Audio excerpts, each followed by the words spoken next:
Alright, welcome back everybody. Today we're going to talk about the reasons that people get rejected for medical school.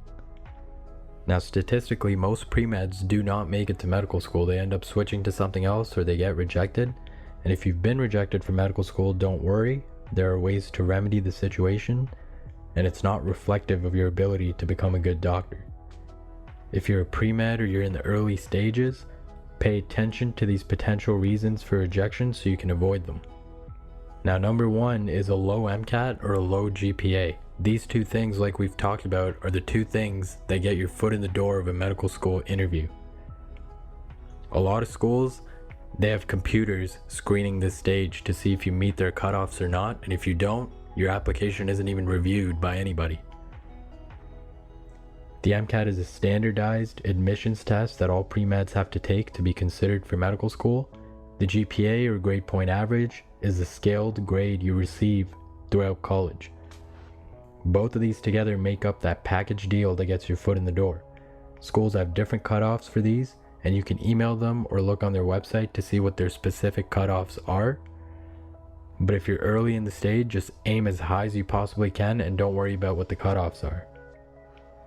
Now, we have other videos and posts about how to study for the MCAT and for class to help you avoid this problem, so make sure to check those out, because this is the most common reason for rejection. We've attached an AAMC link.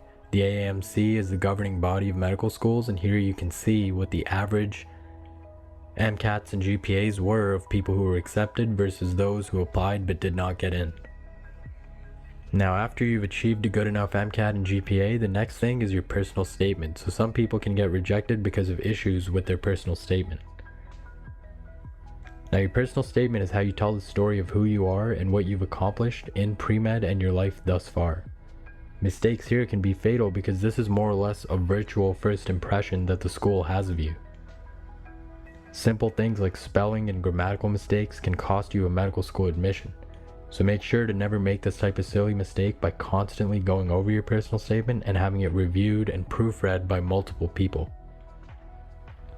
Now, as far as writing it, we have a post on how to write a good personal statement, so check that out. But in general, you want your personal statement to be that. You want it to be personal. Schools see countless statements that have the generic "I like helping people, I like science" feel to them. And you want to make sure that you tell a genuine but memorable story for why you truly want to be a doctor that's authentic to you. Again, we go over this in another episode, so be sure to check that out. Now, the next reason is a one-dimensional applicant. So this means we understand that the GPA and MCAT are very important, and they take a lot of studying to accomplish. However, once your foot is in the door, schools want to see what kind of person you are. Everybody that makes it to this stage of screening has a high MCAT and a GPA, so you're not special. If all you have is good grades, you're going to be in trouble. Schools are becoming more and more progressive, and they're looking for people with social skills, experiences, and interesting stories to tell. Now, this doesn't mean lie and embellish on your application, nor does it mean spending a ton of money to go on a mission trip or do things that you don't want to do. It simply means to have things going on outside of school that you're passionate about. This can be hobbies, volunteering, research, jobs, whatever it is that gives insight to what kind of person you are. Grades and MCAT alone are not enough to get you in. You need to have a personality, you need to have something going on outside of your grades.